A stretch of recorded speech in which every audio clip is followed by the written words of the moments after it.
మనకు పార్లమెంట్ ద్వారా government of India అండర్టేకింగ్లో ప్యూర్లీ గవర్నమెంట్ సెక్టర్ కింద నడిపించబడుతున్నట్టు ఒక స్కీమ్, ఒక యాక్ట్ అండి. ఈ యొక్క ఈఎస్ఐ యాక్ట్ యొక్క మెయిన్ స్కీమ్ ఏంటంటే for each and every Indian సిటిజన్కి సోషల్ సెక్యూరిటీ ఉండడం కోసం అనేది తీసుకొచ్చినటువంటి ఒక యాక్ట్ అండి. Social security means to the each and every Indian సిటిజన్కి వాళ్ళకి మెడికల్ కేర్ ఉండాలి, ఫినాన్స్ కేర్ ఉండాలి, అండ్ దెన్ ఇన్ ఫ్యూచర్లో వాళ్ళ ఎన్రోల్మెంట్ అనేటువంటి వాళ్ళ పిల్లలకి ఎడ్యుకేషన్ పరంగా వాళ్ళకి బెనిఫిట్ అనేది ఉండాలి. మెడికల్ కేర్ ఏ విధంగా ఉంటుంది, అలాగే క్యాష్ బెనిఫిట్ ఏ రకంగా ఉంటుందని చెప్తాను. సపోజ్ మీ ఆర్గనైజేషన్ ఈఎస్ఐలో రిజిస్ట్రేషన్ చేసుకున్న తర్వాత మీ దగ్గర వర్క్ చేసేటటువంటి ఎంప్లాయీస్, ఎలిజిబుల్ ఎంప్లాయీస్ని, మీన్స్ ఎలిజిబుల్ ఎంప్లాయీస్ అంటే ప్రజెంట్ బిలో 21,000 శాలరీ ఉన్నటువంటి ఎంప్లాయీస్ని మీరు అందరూ రిజిస్ట్రేషన్ చేస్తారు వాళ్ళందరికీ. సో క్యాష్ బెనిఫిట్ వచ్చేసి ఫర్ ఆ ఎంప్లాయీకి, ఆ ఇన్షూర్డ్ పర్సన్కి అనేది వస్తుంది క్యాష్ బెనిఫిట్. తర్వాత మెడికల్ బెనిఫిట్ అనేది కార్డ్ హోల్డర్కి వస్తుంది.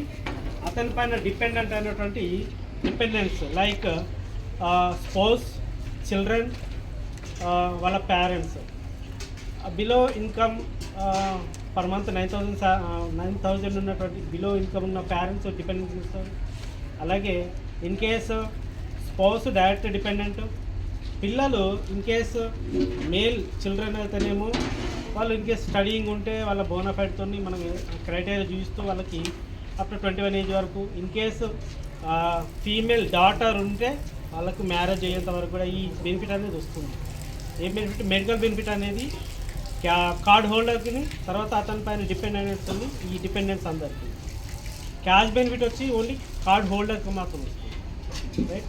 ఈ క్యాష్ బెనిఫిట్ ఎట్లా వస్తుంది అంటే ఐపీకి, లైక్ ఇన్షూర్డ్ పర్సన్కి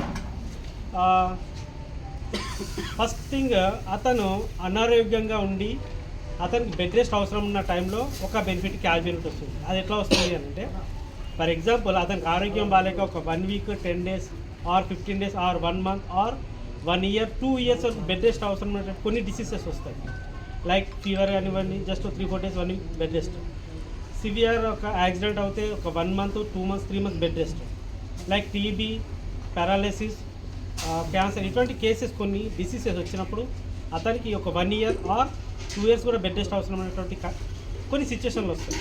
అటువంటి ఎప్పుడు ఏమవుతుందంటే అతని యొక్క శాలరీలో, గ్రాస్ శాలరీలో 70% అనేది త్రూ ఈఎస్ఐసి ద్వారా వాళ్ళకు డైరెక్ట్ వాళ్ళ అకౌంట్లో క్రెడిట్ అవుతుంది.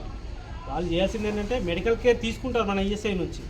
అట్ ద సేమ్ టైం అక్కడ ఉన్నటువంటి ట్రీటెడ్ డాక్టర్ ఏదైతే ఉన్నారో అతనికి రెగ్యులేషన్ సర్టిఫికేట్, లీవ్ సర్టిఫికేట్ రాసిస్తారు. ఈ డయాగ్నోస్తో ఇతను సఫర్ అవుతున్నాడు, సో ఇంతకాలం అతన్ని బెడ్ రెస్ట్ అవుతాడు. ఆ లీవ్ సర్టిఫికేట్ అని ఇచ్చినప్పుడు అది మనం త్రూ బ్రాంచ్ ఆఫీస్ ద్వారా, బ్రాంచ్ మేనేజర్గా మేము అది ప్రాసెస్ చేస్తూ అతనికి క్యాష్ బెనిఫిట్ అనేది ఒక రకమైనటువంటి బెనిఫిట్ అండి. ఇది ఇర్రెస్పెక్టివ్ ఆఫ్ ది ఎంప్లాయ్మెంట్, అంటే డ్యూటీలో ఉన్నప్పుడు, డ్యూటీ లేకపోయినా, కార్డు హోల్డర్ ఎలిజిబిలిటీ క్రైటీరియా ఉన్నప్పుడు ఈ బెనిఫిట్ అనేది వస్తున్నారు.